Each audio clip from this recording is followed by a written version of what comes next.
So, hello and welcome everyone to the 17th lecture of our CUDA programming.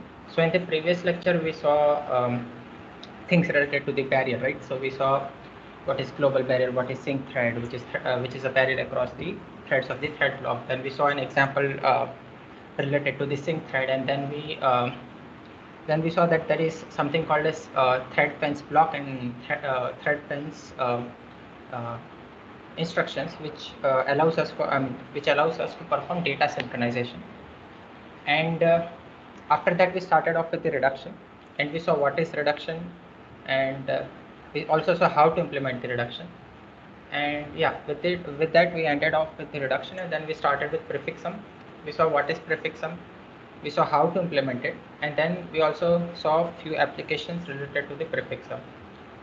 So yeah, there we left off in the previous lecture, and for the today's lecture, our agenda is going to be functions. We'll see different definitions of functions in CUDA. Till now, we have only seen one type of functions, which is declared using that global underscore underscore global underscore underscore keyword, which we call it as kernel, right? But there are also other ways to define a function in CUDA. We'll see today those different ways, and yeah, after that we'll also see multiple examples related to the functions in order to understand the idea in the detail, idea of the functions, each and every functions in the detail, and then towards the end, if we get some time, then we'll touch up over the thrust library, which is the uh, parallel algorithms library available in CUDA. And yeah, we'll see how to use vectors and reduction, prefix sum, all those things which are available in this thrust library. Yeah, with this we'll conclude today's lecture. So without wasting any time further, let's start. So yeah, but let me see if anything is there. So recording is okay and there is nothing in chat. Okay, so let's start. So yeah, so as I told, there are multiple ways to uh, declare the function in the CUDA. So one of the way that we saw was using this underscore underscore global underscore underscore keyword, and typically function declared using this keyword is named as kernel, right? So that's why it's kernel func. And we know that when we declare this, declare function using this keyword, we call it from host. That is, it is callable from the host, and it is executed on device. So host is CPU, so we call it from CPU, and it is executed on the GPU, which is device. But this is not the only way. There are two other ways in which we can define declare the function on the in the CUDA. One is using this underscore underscore device underscore underscore keyword, which says that this function is a device function. That is, it will be run on the device. That is, it will be run on the GPU. So it is executed on the GPU, and it is also callable from the GPU or device. So think of it like this: that host will launch a kernel. So CPU will launch a kernel. It will run on the GPU. Kernel will run on the GPU, and meanwhile, kernel or this function kernel func might invoke some another function, which is device func. And since this kernel is being executed on the device, it is being this device func is being called from the device. So it is callable from the device, and it is also executed on the device. So I hope that example was clear. And yeah, so these are so that was this device type and global type. Both are executed on CPU, but note that this device type is called from the device, whereas this global is called from the host, which is CPU. And yeah, we'll see the examples related to all these three types. But yeah, but let me just complete this syntax part. So third type is this underscore underscore host underscore underscore. So what this type, this declaration type says that this function, which is declared using this underscore underscore host underscore underscore, will be executed on the host, and it is also callable from the host. So yeah, so from host meaning it will be called from the CPU, and it is also executed on the CPU. So yeah, I hope that these three types are clear, and from where they are called, as well as from where they are executed is also clear. And yeah, as we know that this function declared using this global keyword defines a kernel, and it must return a void type. It can't return anything apart from void. And yeah, and program may have several functions of each of the kind. So you might have a program in which there are multiple types of functions. So there is a global function, and then there you have multiple device functions, and even if you can have multiple kernels inside it, that is multiple global function, multiple device function, multiple host functions you can have. So you can write program in such a manner. Then the same function of any kind can be or may be called multiple times. So you might call kernel multiple times, or you might also call device function from a kernel multiple times, and so on. So I hope that is clear. And yeah, as I told, host is CPU and device is GPU. Any questions on this slide or up till now? Let me quickly. Okay, there are no questions. Then let's move ahead. Just a moment. Yeah, so let's move ahead. So yeah, let us see one example.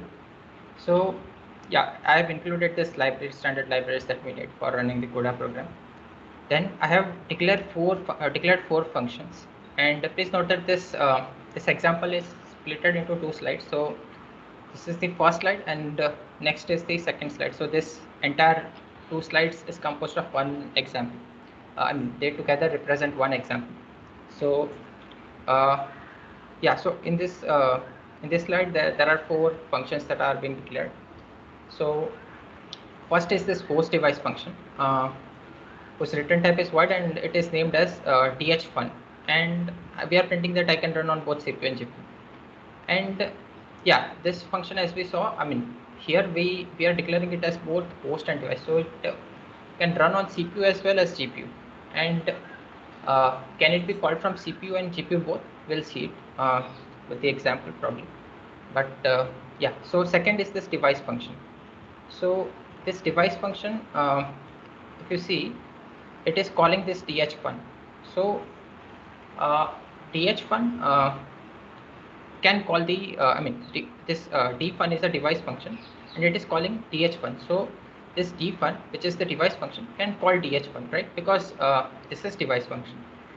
This dfun is a device function, and this dhfun is device host function. So since this is a device function, it can call the device host function, because anything written inside it, this dhfun is assumed to be runnable on both CPU as well as GPU. So from dfun we can call both not both, but we can call this host device function, because yeah, it is runnable on both CPU as well as GPU. So I hope this is clear that from this dfun we can call dhfun, because since this is device function, this dfun is a device function, we can call device host function from it, because it is assumed that anything written inside it is runnable on both host and device. But vice versa is not possible. If you see, from device host function, can we call device function? No, because it might happen that you are calling this device host function from the host or the CPU. Since you are calling this device host function from CPU, and since this and things written inside it are ran on the CPU, and if you are calling this device function from the CPU, this is not correct, right? Because we saw in the previous slide itself that this device function, whatever is marked with device, should be callable only from the device. So if we call this function dhfun from CPU, because it's marked as device host, we can call it from CPU. So if we call this from CPU, this function if we call it from CPU, then it will be, the things written inside it will be ran on CPU. And if it happens that we call dfun from it, which is a device function, then we are calling this dfun from CPU, which is not allowed, right? So we saw that in previous slide. So calling dhfun from dfun is possible, but calling dfun from dhfun is not possible. I hope you are getting this point. Yeah. So yeah, with this, let's move on further. Then next in our list is this kernel, which is marked as global, and we know, we have seen multiple examples related to it, right? This __global __, and and this D kernel. So this is our standard kernel, and from this we can we call this dfun? Yes, because this is kernel, and kernel runs on the device, that is GPU, and from the GPU we can call the device function, because device functions are callable from the device, and since D kernel is running on device, that is fine. So dfun, from D kernel we can call dfun, that is fine. Now my question is, can we call this dh1 from D kernel, is my question. Request you to think about it. Can we call dh1 from the D kernel?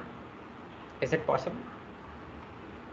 Please think about it and post your suggestions in the chat.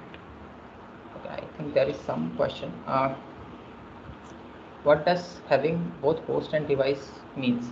Okay, so having both host and device means like we want that code to be runnable on both device as well as host, or that is either on device or that is on GPU or CPU.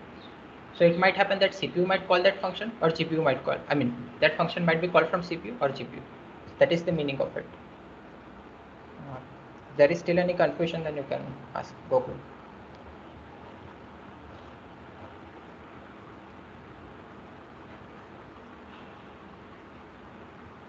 Okay, by the way, I'll switch back to this, right? So my question was, can we call this dh1 from the D kernel? Is what that was my question. So please think about it and post your answers in the chat. Can we call that?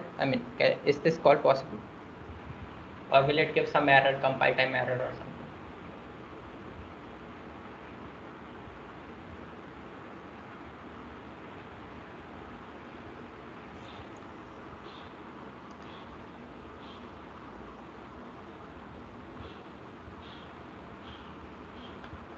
Let's see, there are no responses. Probably I'll wait for a few more seconds and then.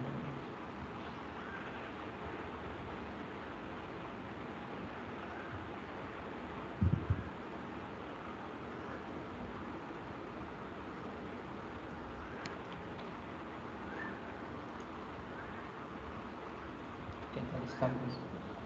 Rishikesh is saying yes, possible. Varun is saying yes, since dh1 is callable on device. Yes, so I think you people are getting it correctly. Since we are running this D kernel on the device, that is on GPU, and since that dh1 is marked as device host, that is it can either run on device or on host, that is on CPU or GPU, we can call dh1 from D kernel, right? Because D kernel is running on device and this is also marked as device, so we can call dh1 from dh1 from D kernel. So that is absolutely possible. Then next in our list is this __host __. Function named as host1, which is marked as host this __host__. So this is host function, and from that inside that we are printing something that I am simply like another function running on CPU. That is fine, but from that so one thing that you should observe first is that this will be this function will be ran on CPU. It is called from CPU as well as it's ran on CPU. But next important thing is that it is calling this dh1. So is this thing possible? Can we call dh1 from this host1, which is marked as host? Can we call this? So dh from this host1 we are calling dh1. So in fact there are three questions here. If you see, can we call first of all, let's go with the first one. Can we call this dh1 from host1 is the question.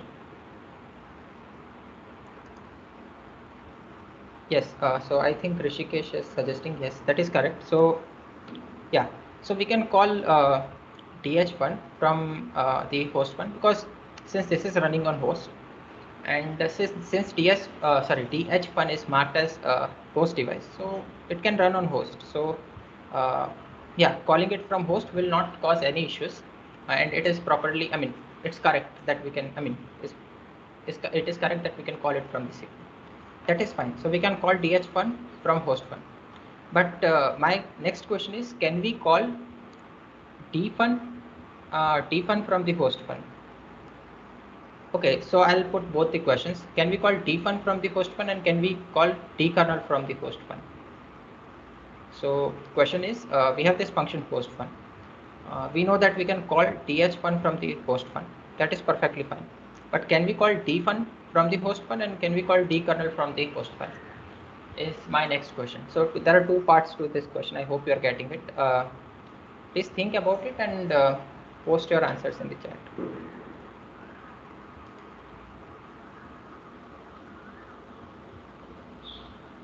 Okay, I think there are responses.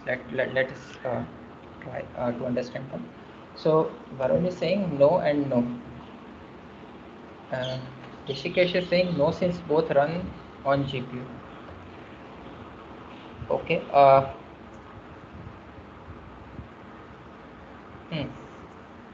Would you people like to add some comments why you are saying that we can't call dkernel from the host one? Okay, anyways, we'll come back to it. But please think about, or you can type your suggestions in the chat. Probably I might have missed something.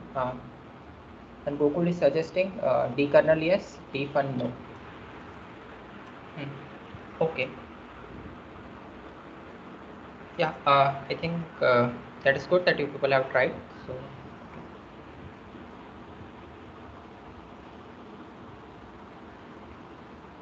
Okay, I think Rishikesh and Varun both are saying same thing. Dkernel can be called.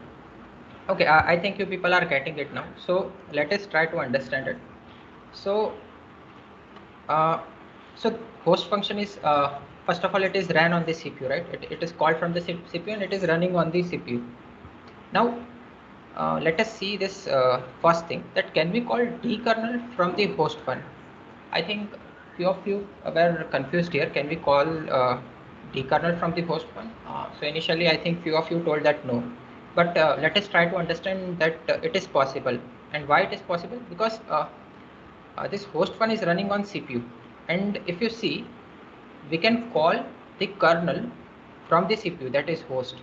We can call the kernel from the CPU, which is host.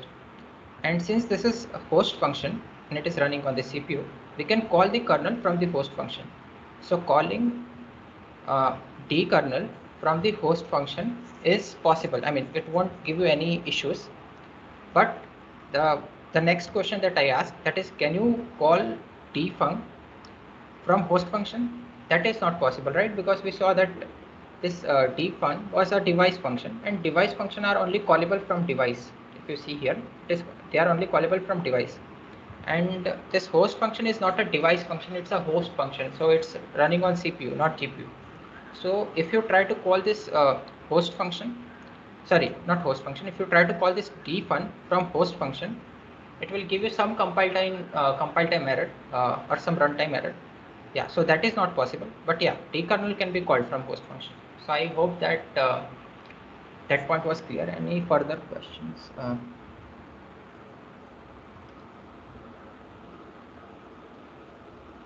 Okay, Gokul has some doubts, sir. If it can, okay, let me go back to this question. Sir, if it can run in both device and host, why we can't call dfun from here?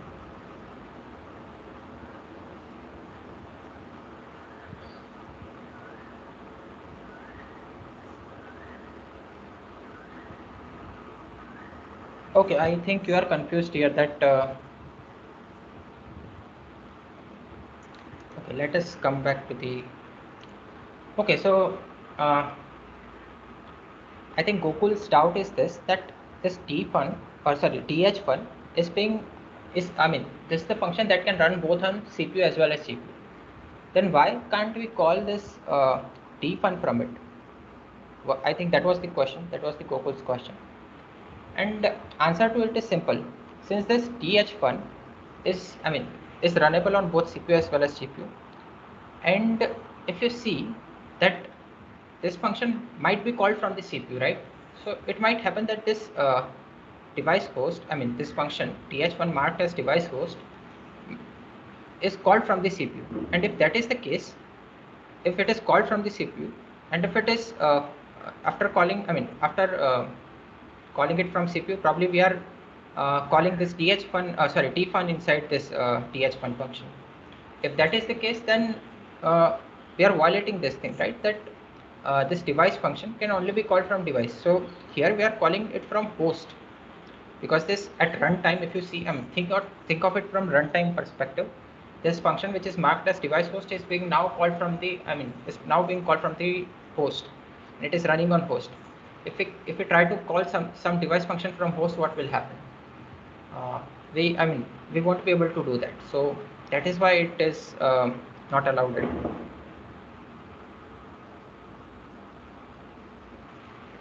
Yeah.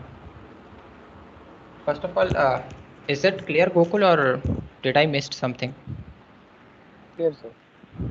Okay. Okay, so moving on to the next question, what's the difference between underscore host and a normal C function without any identifier? Yeah, that's a good question.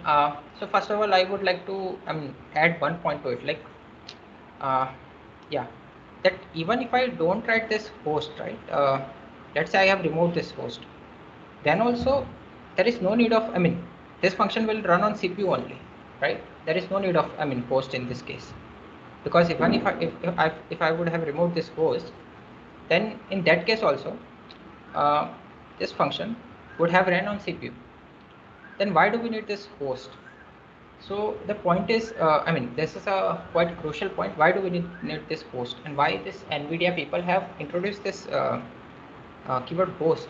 So the answer to this is like simple. So if you see, there might be some functions like this where you, that you might want to call from device as well as the host.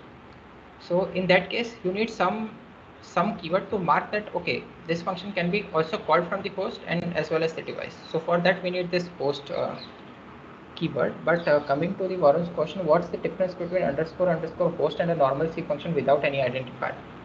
If your question is that what is the difference between like uh, the normal function defined without host and with this host keyword, there is no such difference. Both of them will be run on the CPU. So in that way, there is no difference. But the main idea for introducing this word was to uh, was for to mark the functions which we wanted to call from host as well as device. So in this case, even if you remove this host, same thing. It's one and the same, I would say. I hope that is clear. Yeah. Okay. Yeah. So let us move further with our discussion. So yeah. So this was the first part of our code. So this example is being continued here from. So this is the main for that same piece of code, main function for that same piece of code. We are doing some computation. We are doing some computation inside the main, and then we can call dkernel from the main, right? That we saw. We see this in multiple. We have seen this in multiple examples that we can call kernel from the main. That is from the CPU. We can call the kernel from the CPU, and then we can call the host function also from the CPU. Since it is marked as marked using host keyword, we can call it from the CPU, and we can also call dhfun from the CPU. We can also call this dhfun from the CPU since it is marked as host device. But can we call sorry can we call this dfun here? uh, can we call this dfun from the CPU? It's my question. uh, is it possible to call dfun from the main or CPU? uh, Please think about it.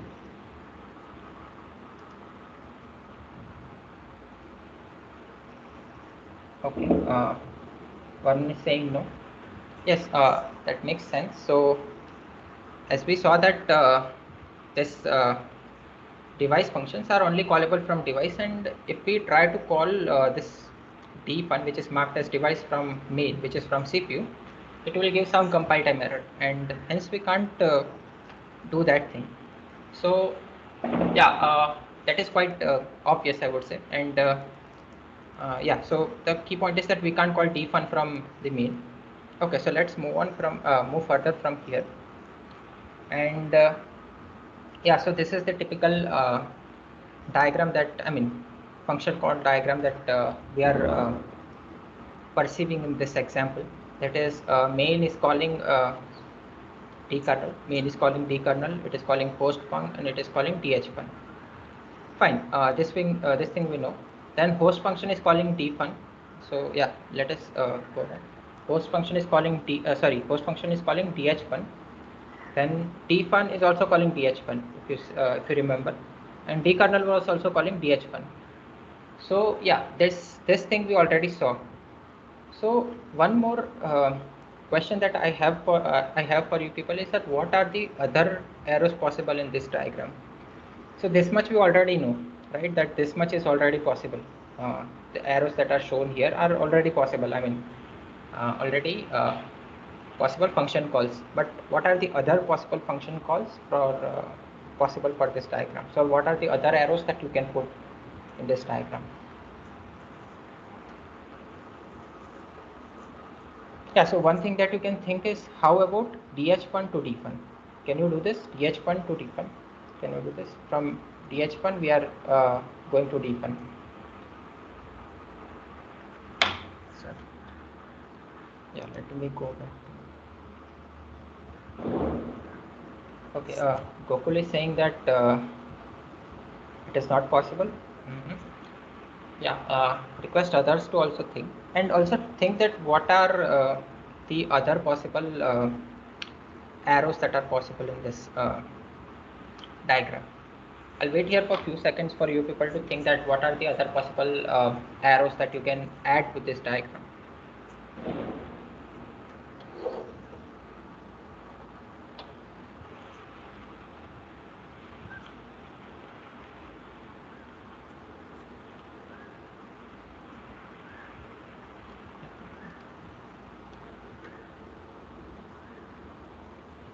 Okay, Gokul, Rishikesh, and Varun are saying no.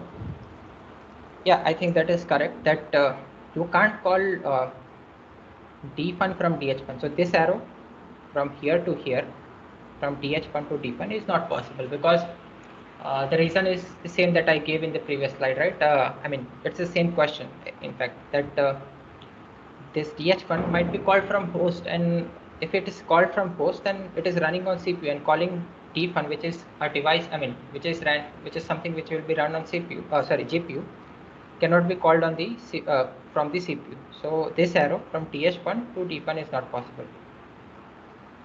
Apart from that, the question is now slightly different. Which arrows are possible apart from the one? Okay, so this one is not possible. From here to here, it's not possible, that we saw. What are the possible arrows that I?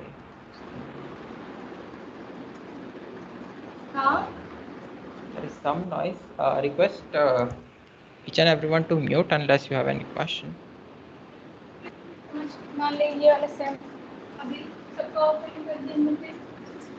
I think. Yeah, if you have any question, then please feel free to unmute and ask, unless please mute yourself. So there are some responses. Let us try to understand them. Dkernel can call dhfun. So Rishikesh is saying dkernel can call dhfun. Let us see. That is correct. Dkernel can call dhfun. So that is correct observation. Since dkernel is running on device, and since this dhfun is marked as host device, we can call dkernel from dhfun from dkernel, which means that from device we can go to device host function. That is correct. So this arrow is possible. That is absolutely correct. Then let me see what else. Dkernel to host. Let me see. From dkernel to host, meaning host function, I am assuming. So let me think about it.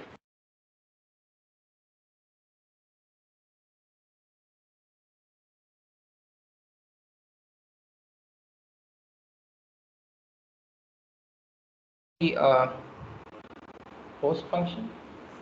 So I don't think so that you'll be able to call host function from the D kernel, because this D kernel is something which is running on device, which is executed on device, and this host function, which is marked as host, is only callable from host. So since this is running on device, you can't call it from, I mean, you can't call it, you can't call this host function since it is only callable from the host. So I think that this arrow calling D kernel, this arrow, this calling host function from D kernel is possible. But yeah, if you feel that I missed something, then you can check this out. But I feel that this is not possible. Calling host function from D kernel is not possible.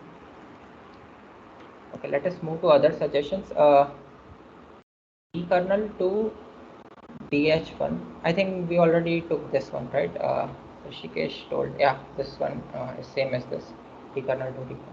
Then D1 to DH1 to DH1 is possible. Yeah, this is a good observation. So yeah, let us take this up. So sorry, not this one. Yeah. So yeah, let us take this up. So yeah, so recursive calls are always possible. So if you see, from DH1 you can always call DH1.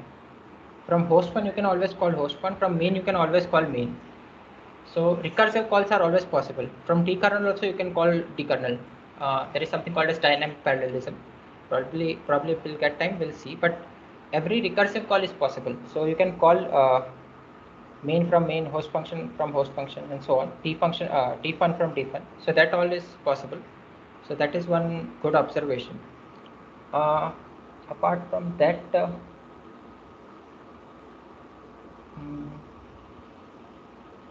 yeah, dfun to dfun is possible. Dfun, yeah, the same thing. Dfun to dfun is also possible. Yeah, so this is, I think, good.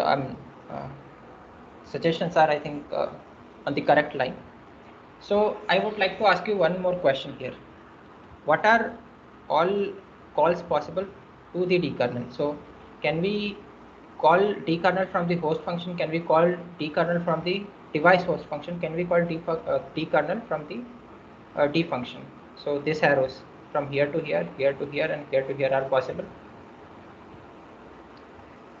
I repeat the question. So can we call dkernel from the host function dh1 and dfun? Is my question. Can we do this? I hope that the question is clear. We want to call dkernel from all these three. This one, and this one. Please think about it. I'll wait here probably for a few seconds.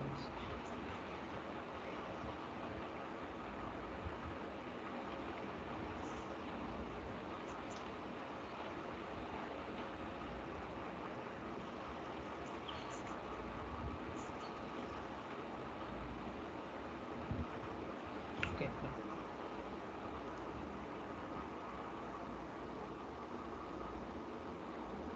Okay, there are some suggestions. Varun is saying dkernel from host function possible. Yeah, calling dkernel from host function is possible. Yeah, so that is correct. Only from main and host function. Rishikesh is saying. Gokul is saying yes. And Arun is saying not from DH1. Okay, so I can see some mismatch over here.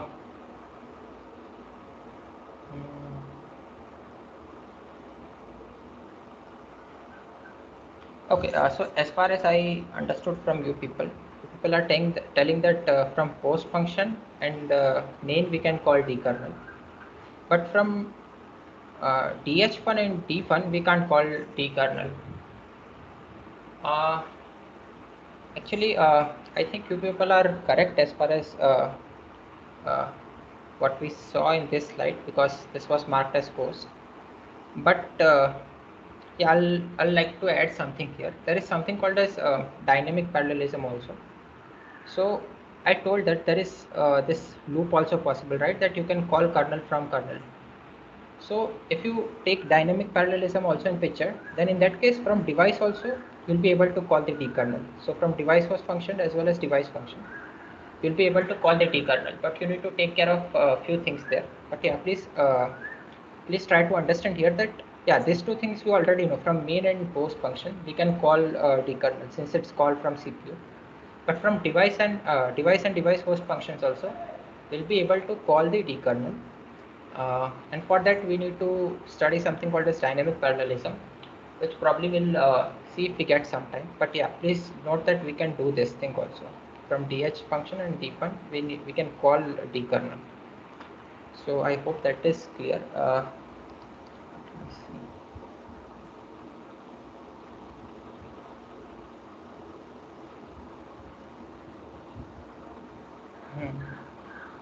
D kernel cannot be called from dhfun.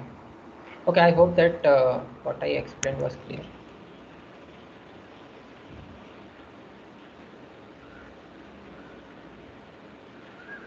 Gokul is saying because it will be in device namespace. Would you like to add something? I didn't understood it properly, but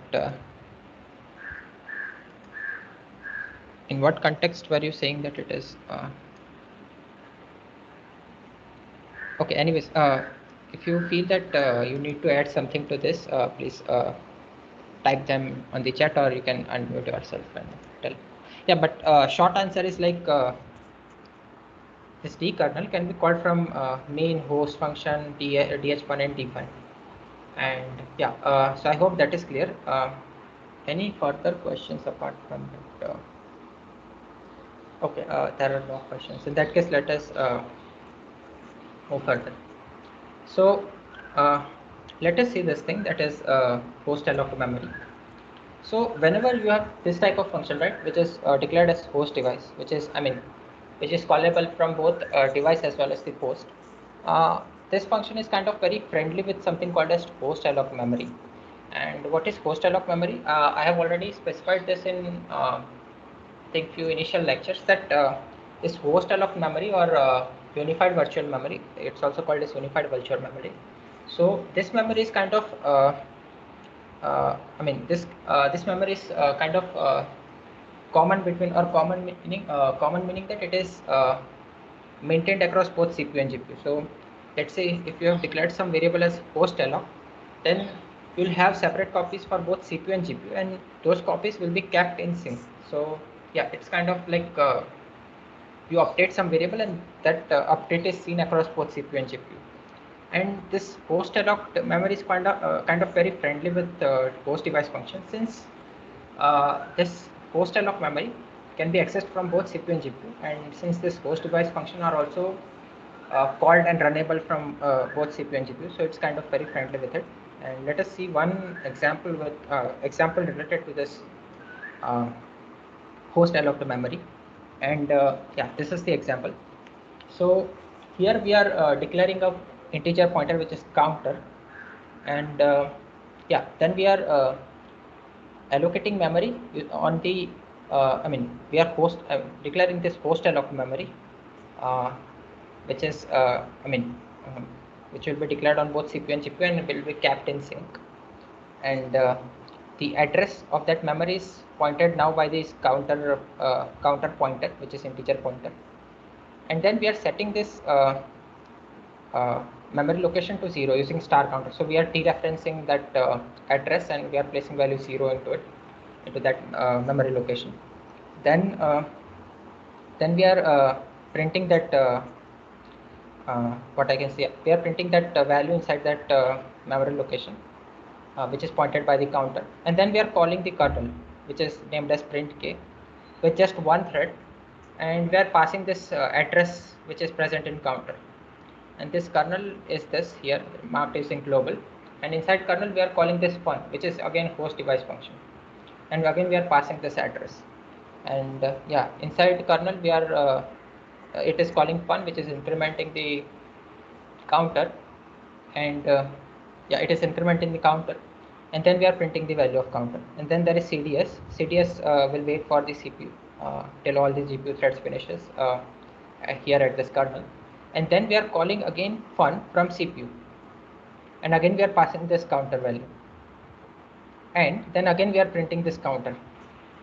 So I would like to ask you a question. If you have understood this properly, that this host-alloced memory or pin memory, or which is also known as unified virtual memory, is common. I mean, it's a kind of shared between CPU and GPU, or is like a separate copy for CPU and GPU, and it's like kept in sync. Keeping that in mind, what will be the output of this program? And yeah, please think about it. What will be the output of this program? Yeah, think about it and please type that in chat. So only thing, I mean, only observation that you have to keep in mind here is that this host alloc memory is kind of uh, kept in sync between CPU and GPU. So whatever changes that you will make on CPU or GPU will be visible to the other its I mean to its other part. So if its changes are made on CPU, the it will be visible on the GPU, and if changes are made on GPU, it will be visible on the CPU. So changes to this host alloc memory. When I say changes, it's change. I mean, the changes those are done to this host alloc memory are visible to the either of them. So keeping that in mind, please think about the output of this program.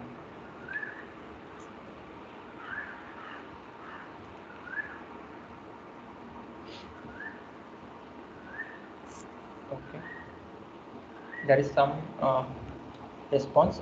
Main is 0, print k is 1, main is 1.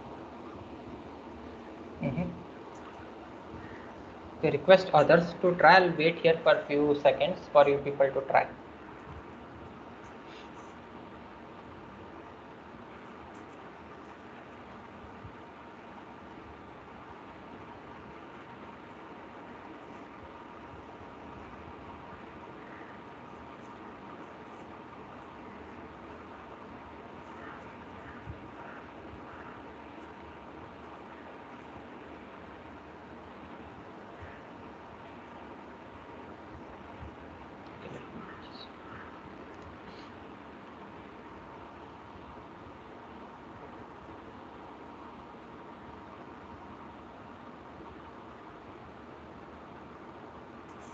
Last two are after fun.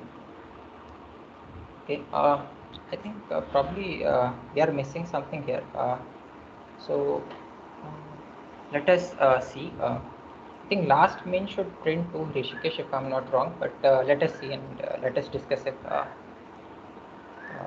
Yeah, let us discuss this thing. Request others to also try meanwhile, so that we can understand how these things or this host alloc memory work.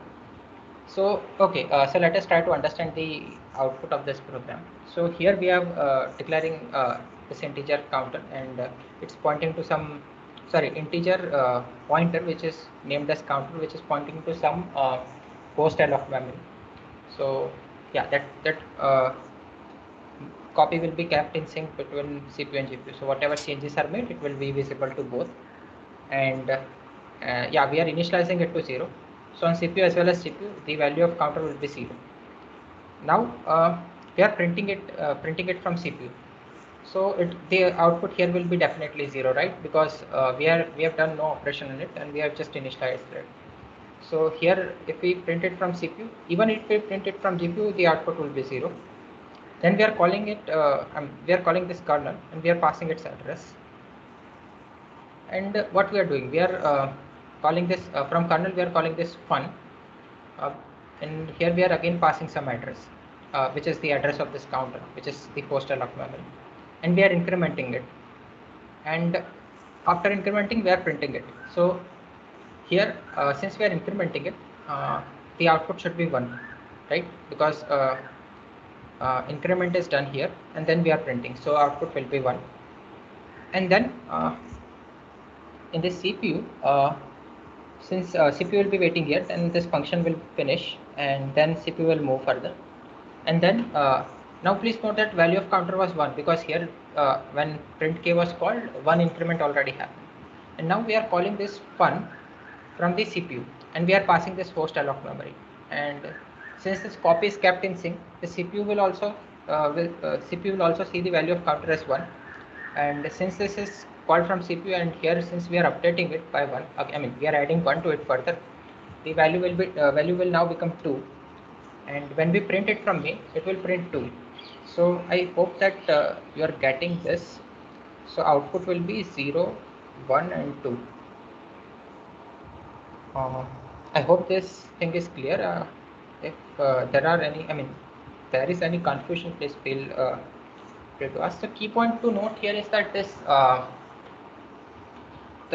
host alloced memory is kept in sync between CPU and GPU. So whatever update the GPU is making here, it will be visible to CPU. So it won't happen that whenever this function is called from the CPU, it will see the value 0. It will not happen that.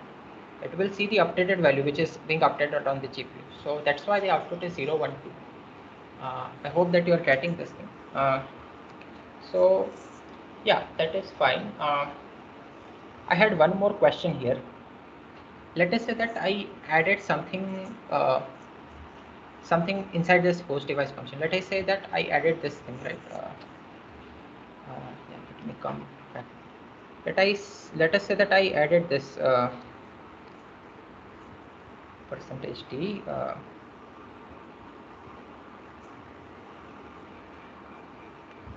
Please consider that is pf is printf. So I added this statement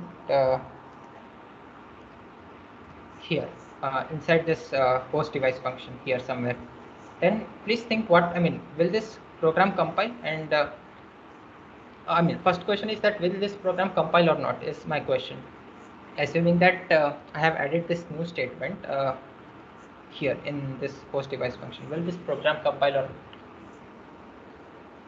Please think about it and post your answers in the chat.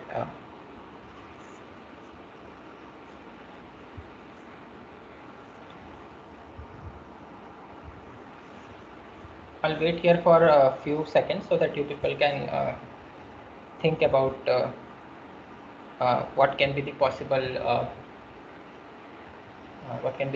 execution, that is, will it compile or will it not compile.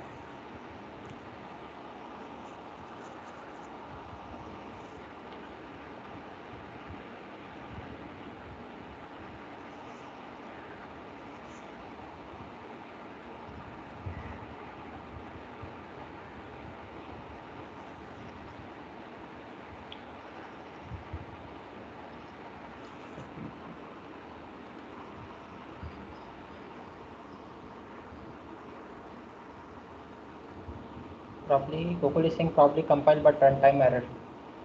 Okay. No, because when kernel, Varun is saying no, because when kernel is launched, it doesn't know what printf is. Okay, Varun, I'll try to say that, try to point out here that from kernel we can call printf. Inside kernel, printf is defined. So if you might have tried, then we can print something inside kernel, so that is fine.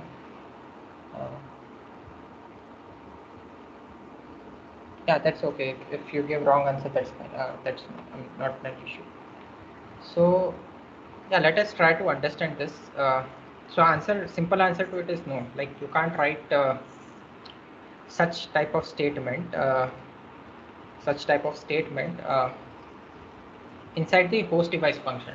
The reason is simple, because since this host device function is callable from both host and device, you need to, whatever you write here should be such that it should be executable on both CPU as well as GPU. Now let us assume that you have written that statement here, right? That you wrote that thread id x.x1 here.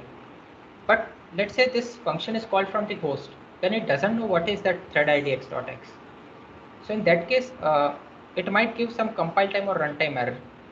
But yeah, so the point that I'm trying to derive here is that whatever you write inside the host device function should be the intersection of both that you can do on CPU as well as GPU. So on GPU you can do that thread id x.x, but on CPU you can't. So if that is the case, you can't write that thing inside the host device function. And yeah, one point that I observed, that I recalled from Varun's suggestion is that can we write printf? Yes, printf is possible, because if you see, if you people might have tried that, even here it's given, right, that you can run printf from the kernel. So from device printf is possible, and from host also printf is possible. So if that is the case, it falls in that intersection part, right? So if that is the case, then you can mention printf inside the host device function, and it will compile as well as run properly on either from host or device. So I hope that is clear, and we already saw the output of this code, which is 0, 1, 2. Any questions? I have a question regarding calling of D kernel or a device function from a DH fun. In this case, it is the fun, the first function over here. So can we? You did say that we can call kernel from here as well as as well as a device function. Is that correct? And if so, like, could you again give the explanation as to? Yes. Yeah, I'll explain that. So you are telling, so as far as I've understood, your question is that you can call the kernel from th function, that is device host function, and as well as the device function. So yeah, so there is one thing to it, like even we can call kernel from the another kernel. So kernel is callable from device function as well. So that involves something called as dynamic parallelism, and yeah. So the point here is that from device you can call kernels. So since this is device, you can call the kernel from here. And in fact, we know that from the host we can definitely call the kernel, right? But from device also we can call the kernel. So from host device, we'll be able to call the kernel, as well as from alone device function. That this host is not there, we'll be able to call that kernel, this print k or any of the kernel. Okay. Yeah, but I do recall in the previous example in DH fun, you were saying that D fun is not possible to be called in the one previous Okay, slide. here. Yeah, we can't call, it's the other way is not possible. Oh, okay. So that is not okay. Okay, I understood what you're trying to say. So from DH1, calling dfun is not possible. That is because see, this dfun is fixed, right? Okay, so this dfun, when something is marked with global, you can call it from device as well as the host. So when something is marked as global, you can call it from device as well as the host. But when something is marked as device, which is the case with dfun, you can't call it from device host function. Why? Because this function, which is marked as device host, might be called from the host. And if you are calling something from host, it is being called from the CPU, right? And if you are calling something from CPU and you want to run it on device, it should be from the, it should be called from the device. And why this is the case? Because this device function, if you see, will be run with will be run with the multiple threads. And when is this possible? Only if it is called from some kernel or something, right? And that is the reason why you can't call dh1 from dfun, because it might be the case that it might be called from the host. I hope that is Yes. clear. Yeah, yeah, but if there is any further confusion or any minor confusion also, then you can ask.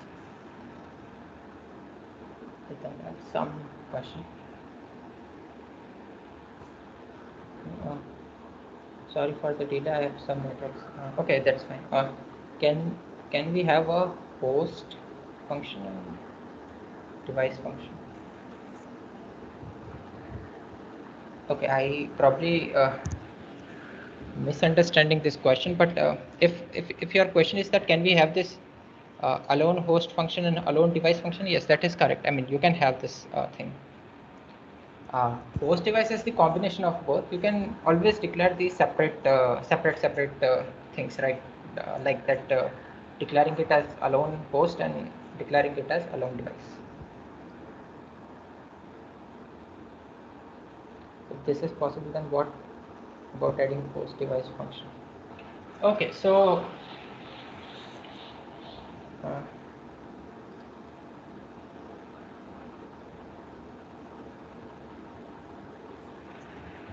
okay, so yeah, if I'm not if I'm correctly understanding your question, then your question is like why do we need this host device function? I mean, if or okay, your question is like this: if we can mark any function as host device, then why do we need alone host or alone device? Can't we just declare all the function as the host device function itself, right? So I'm understanding your question in that way. So if that is your question, then see, there is first this one thing, right? That this host device function can't call other device function. So if your requirement is that from device function you need to call some another device function, in that case you need to you can't mark it as host device. So that is one thing. And host device function has uh, its own limitation, as I said. Like you can't call any host function from it. You can't call any device function from it.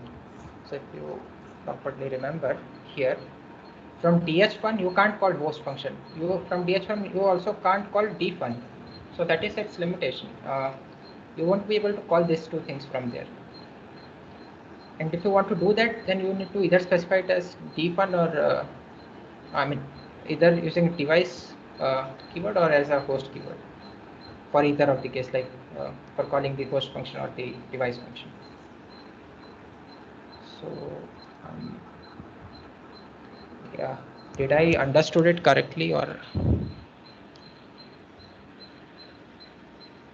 okay, I think I misunderstood it. So I meant if we can have a function name fun in both host side and device side, as long as they can only be called from host device respectively. We can have function fun.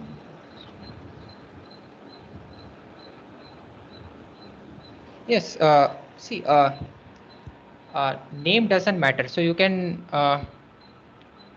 name it in any manner. You can name it as fun or something else, even if you're, I mean, you can even give your name to the function. So that is fine.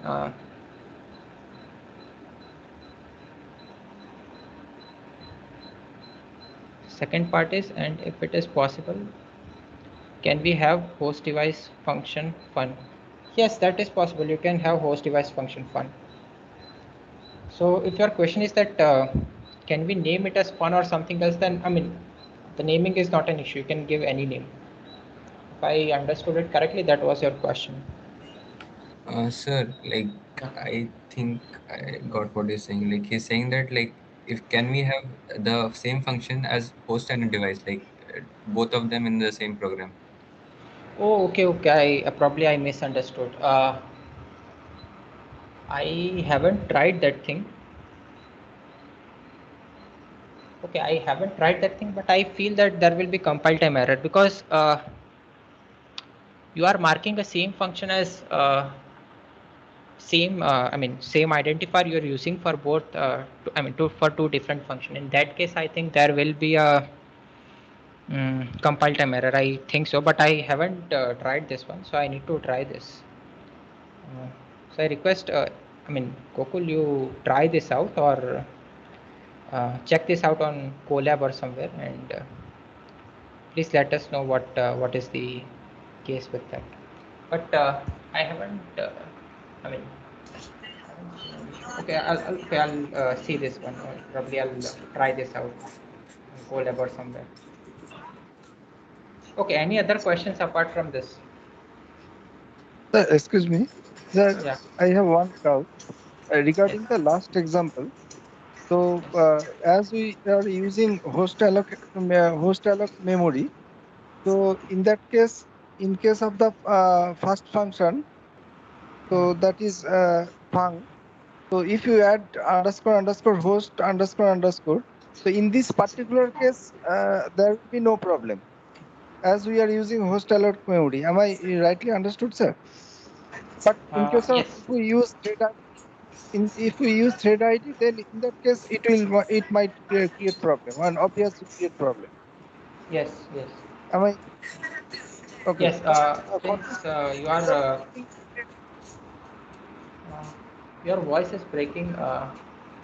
Yeah, your voice is breaking, Prashant. I can't hear you properly. Can you repeat?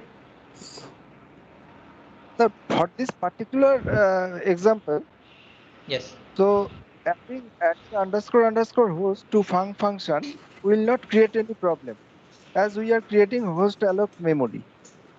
Am I correct, Yes, sir? yeah, perfectly. If you remove this device part and just keep this host, then also that is fine. But yeah, let me check. No, I don't think so, because yeah, there will be some issue. Yeah, so sorry for that. Yeah, there will be some issue because you are calling this. Let's say if you remove this device part, then you are calling No, this. I am not saying that to remove device. So if Okay. we, as you added host underscore host, so whether it will create any problem for this particular program, Where are you adding host? So I missed that part. underscore host and underscore device for function. You have already So added that. yeah, it's already there now. But so I Huh. yeah, okay. So in this case, there will be no problem. Am I correctly Yes, understood, sir? yes, absolutely. I mean, there is no problem with this code. It will compile, run, and give correct answer as we expect. That is 0, 1, 2. There is no issue with Yes, this but one. uh, yes, sir. But in case of counter, if we use inside the function, if we use thread id.x, then it can create problem.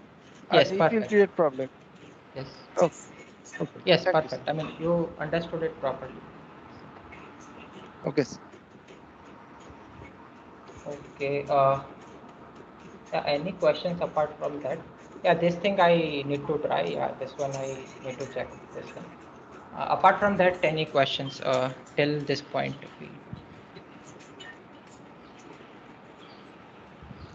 Okay, let me quickly see if there are any questions. Okay, I think there are none. So let us move further from here. So, okay, as we saw, if we add something like this inside a host device function, that is sync thread, it will give compile time error, right? Because if you see, this sync thread is unknown to the host. So if you call this function fun from host, then it will not know that what is the sync thread, and hence it will give some compile time error, because a compiler won't be able to identify that what is sync thread when it is called from host.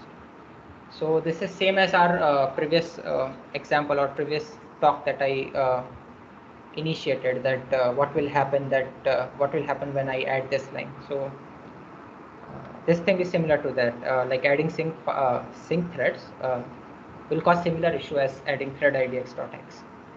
So I hope that this is clear. Adding anything which is not falling in the intersection of host and device, that is something which can be ran on CPU as well as GPU here in host device function, will cause some issues. Okay, apart from there is yeah, apart from that there is nothing from this slide. So yeah, you can't add sync threads here since it's an host device function, and sync thread is only known to device but not host. Fine. Yeah, so key takeaways: sync thread is not available on CPU, hence this might cause issue. Okay, so let us come to this thing.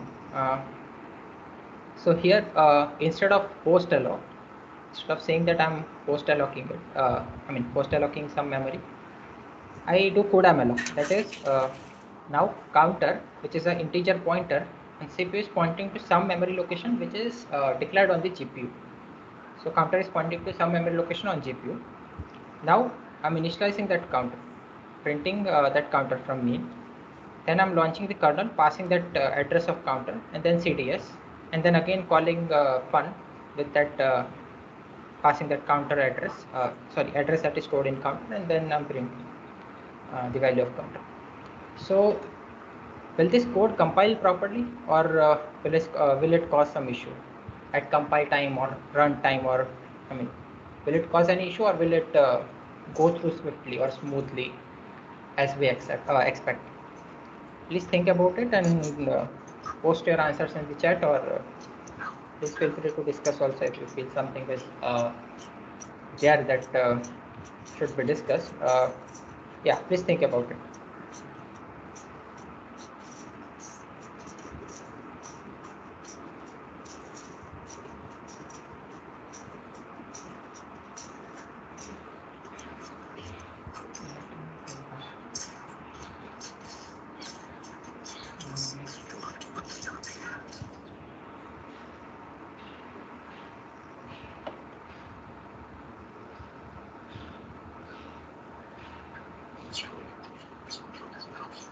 There is some question from I think Gokul.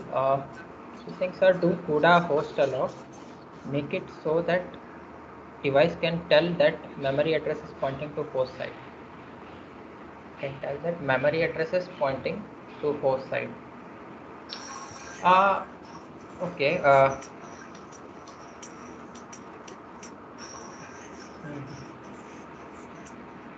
I think okay. I am not sure how the internal details are for this CUDA host alloc, but as far as I know, it is two separate memories kept between. Kept on CPU as well as GPU, on the DRAM of CPU and DRAM of GPU, by the way, and both of them are kept in sync. There is some noise from someone. Please. A moment.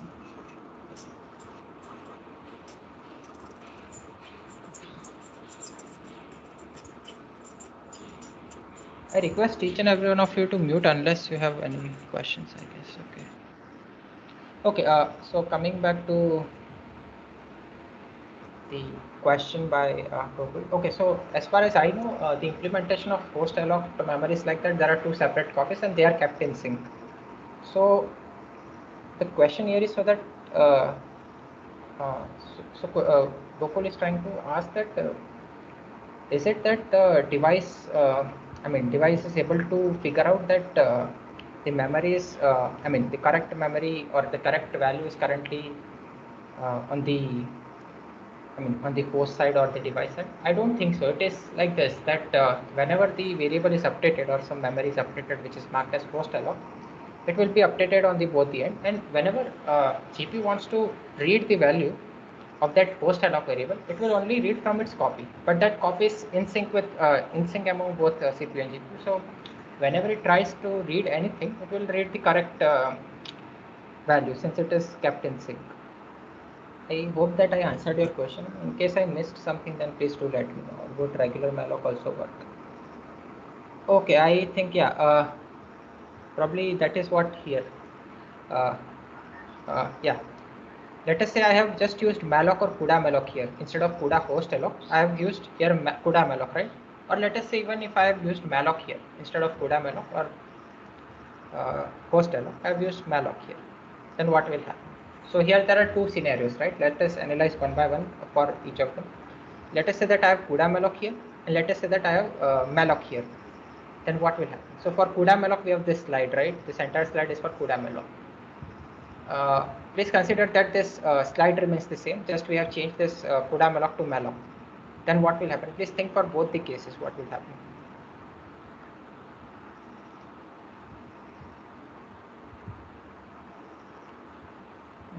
Gokul said, okay, we got it. Varun is saying, yes, compile, yes, runtime error after execution, after executing print capable. Okay, so let us analyze it step by step. So, okay, first of all, let us analyze this case where we are using CUDA malloc. So here, if you see, we are allocating the memory on GPU. This counter is pointed to CPU, pointed to some memory location, but it is pointing to this memory location which is on GPU. Now, if you see, you are trying to dereference some memory location that is on GPU here, as well as you are trying to dereference some memory location which is on GPU here, on CPU, here and here. From CPU, you are trying to dereference some memory location on GPU. Then what this will, what can this lead to? It can either lead to segmentation fault, or it can lead to printing of some garbage value, or such issues can happen when you try to do this. So my point is that this code is incorrect. If you use just CUDA malloc here instead of host alloc, then it is incorrect since this can cause issues. You are trying to access GPU's memory location from CPU, so that is incorrect. Now coming to second part, let's not CUDA malloc.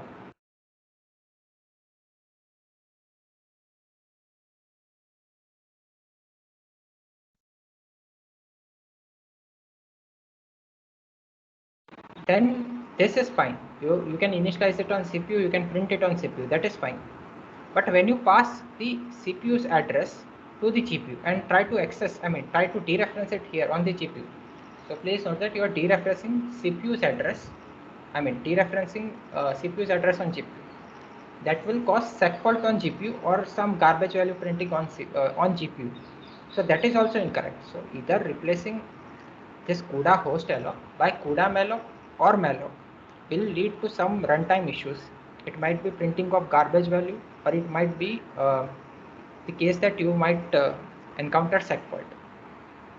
So I hope that this is clear. Okay, maybe regular malloc won't be able to make the CPU CPU side and GPU side copy or update them, so that one will happen. Yeah, absolutely. So regular malloc will not take care of this thing, that two separate copies are maintained and they are kept in sync. So all these things will be only made sure when you are using host malloc. And hence, if you see, that's why this code was working properly. This host alloc was working, was working proper, not this one, but yeah, this one. This host alloc was working properly because we are maintaining host alloc is maintaining two copies and keeping it in sync. So that is why it was working. And if you replace either with CUDA malloc or malloc, it will cause issues. Is what I'm trying to suggest. Yeah, so counter cannot be accessed on CPU is what is the takeaway from here. This counter cannot be accessed on the CPU since it's allocated on GPU. I hope you're getting it. Let me check it.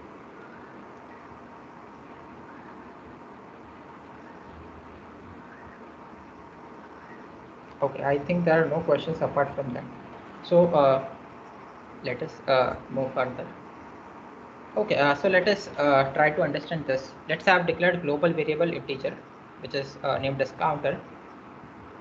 Let us say that I'm trying to access counter inside this host device function. Then will this thing work? Will it cause some compile time issue or runtime issue or something, or it will work properly is the question.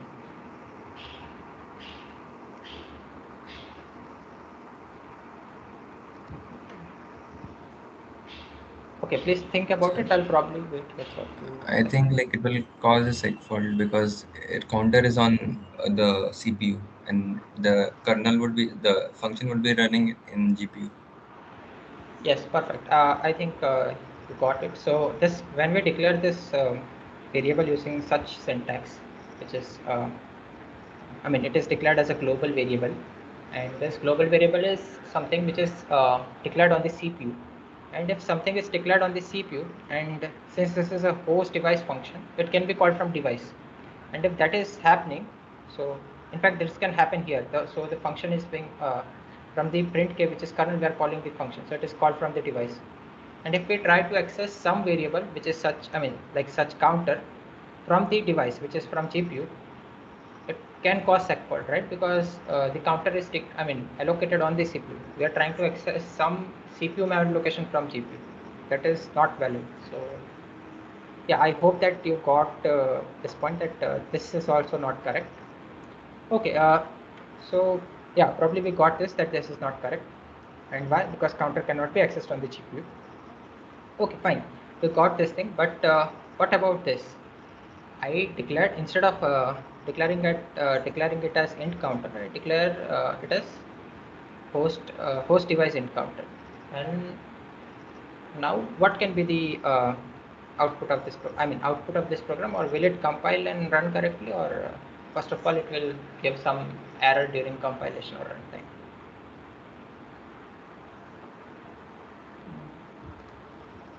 Okay, I'll let you people to think for a while.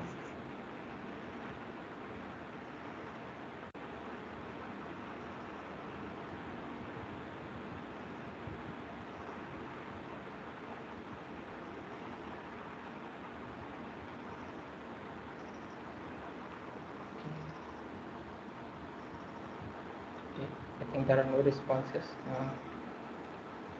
Yeah, so let me explain. So yeah, this is also not valid because you can declare a function as a host device, but you cannot declare a variable as a host. Okay, what I'm trying to say here is that this is not possible.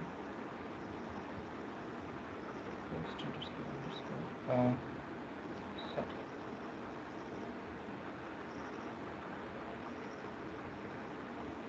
So this is not valid, but yeah, you can declare this thing.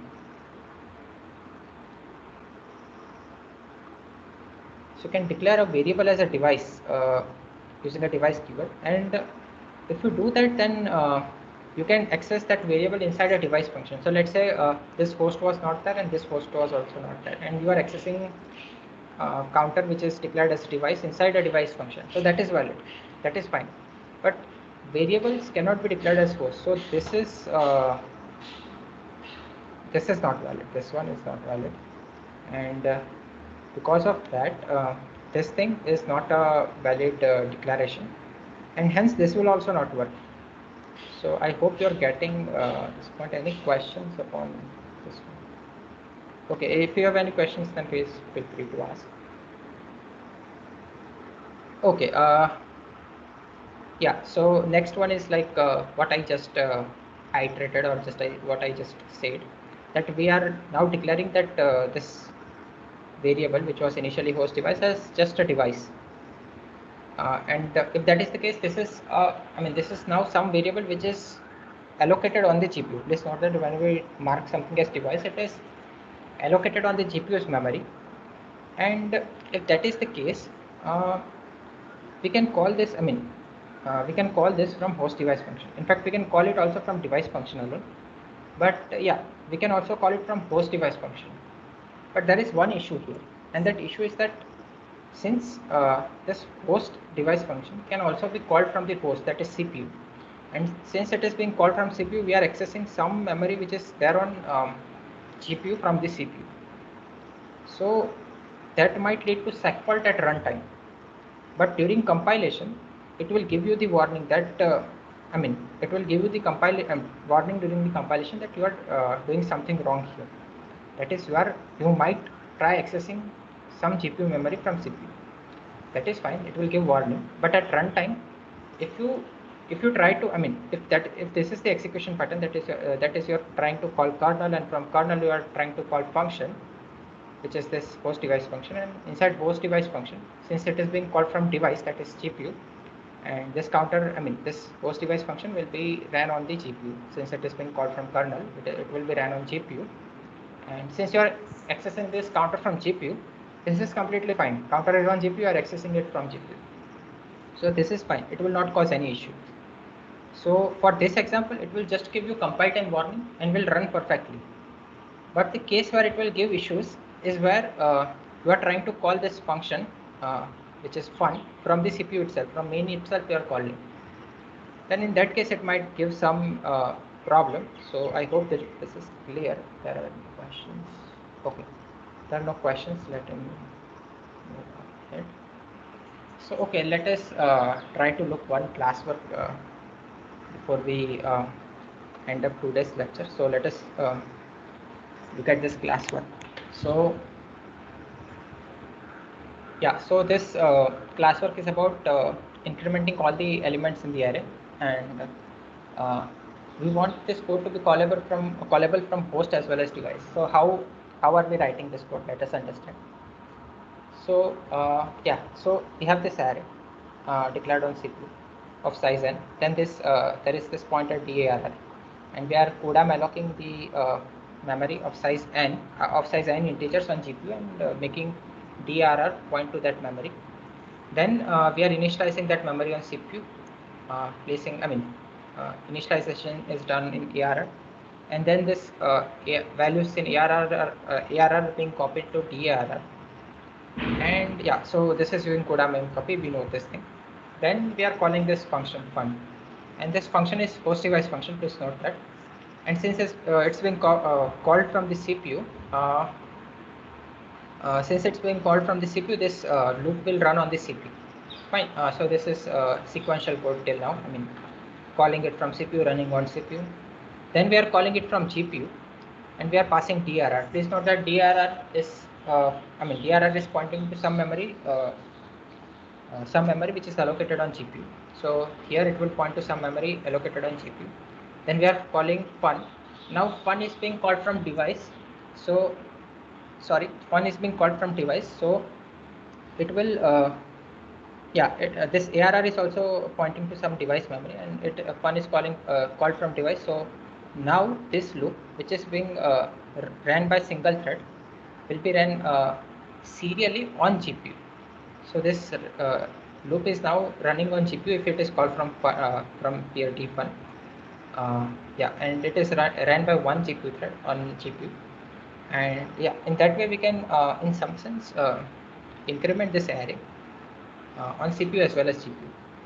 But the question is, this is a very host-centric code, right? Everything is being done on the host. I mean, even if you see for device, when we are calling GPU kernel, we are using one thread and we are incrementing the elements in the array in the same way we do it on CPU one by one, right? So can we avoid this for loop in fun? Which is causing a bottleneck, right? Because we are using one GPU thread and incrementing it serially. So let us look how to avoid this loop.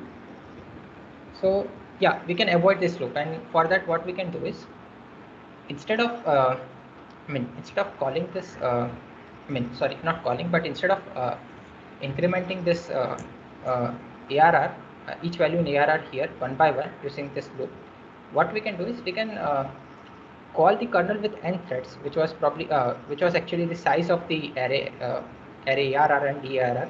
You can call the kernel dfun with n threads, and that n threads will each thread will increment one memory loop, one element in that array. So here we are passing that DRR with DRR as address, and we are calling kernel with n threads.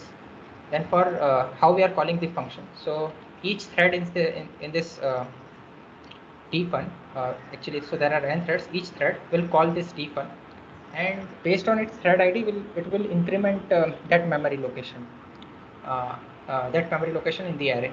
So I hope that you are getting this. So here each thread is incrementing the particular element of that array DRR. And on CPU, how we are incrementing? So on GPU, we are okay.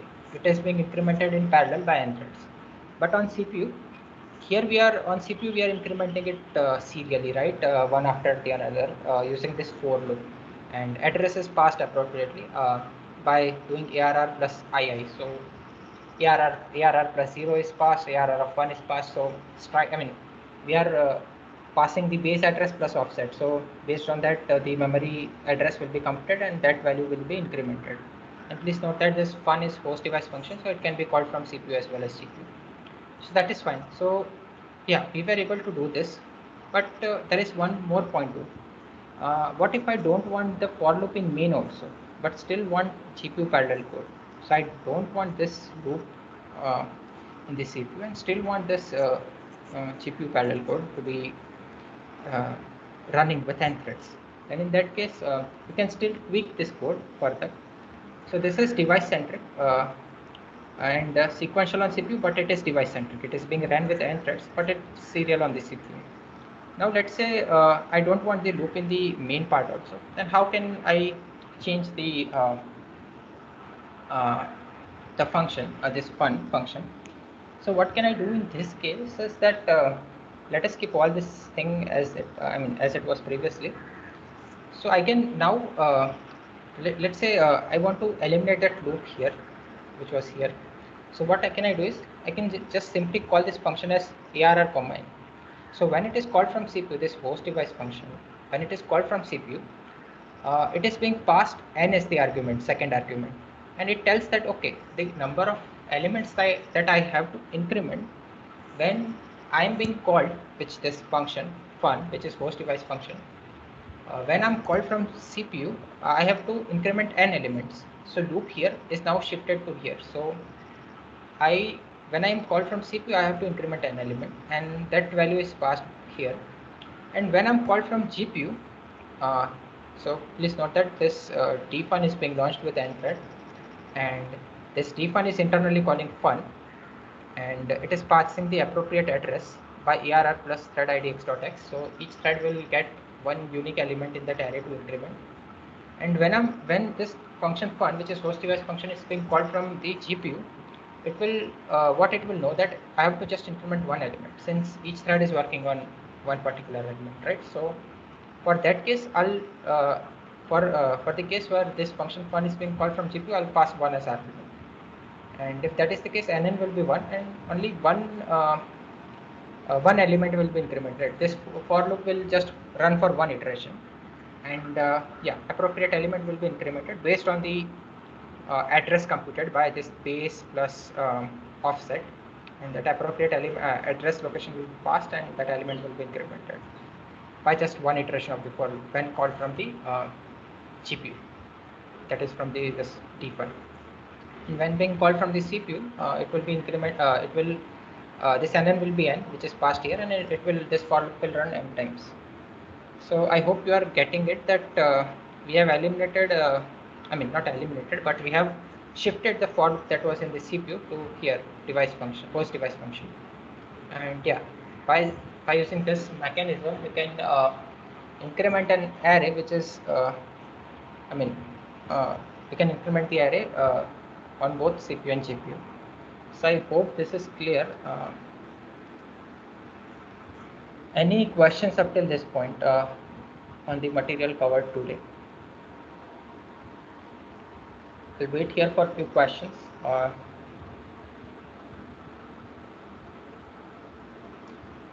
So okay, so for today's lecture we have covered functions, and I was actually also planning to touch bit upon thrust library. So I'll just briefly mention what is thrust, and probably then we'll conclude. So thrust is a parallel algorithm library similar to STL. If you know, I mean, if you people have coded in C++, then you might be knowing what is STL, which is a standard template library for, I mean, it supports various data structures like set and map and so on. So it's quite handy and useful library. So this thrust is in some sense very similar to this STL, which is on CPU, and it supports many things like vectors, and it also supports that those things, right, we studied in the previous lecture, like reduction, prefix sum, and all those things. If you see, there are inbuilt functions that are available in the thrust library, so you can just use those functions to do reductions and prefix sums. So we saw the code for them, but that was for understanding how it works and to get the taste of its implementation and so on. But if you want to quickly do reduction or prefix sum, you can use thrust. I mean, inbuilt functions available in thrust for reduction, prefix sum. You can also use vectors. Like if you have used STL, then you might know what is vector. So there is a vector container available, and similar to that, thrust also has vectors. You can explore this thing. And one point that I want to highlight here is that similar to C++ STL, in thrust also, programmer is oblivious to oblivious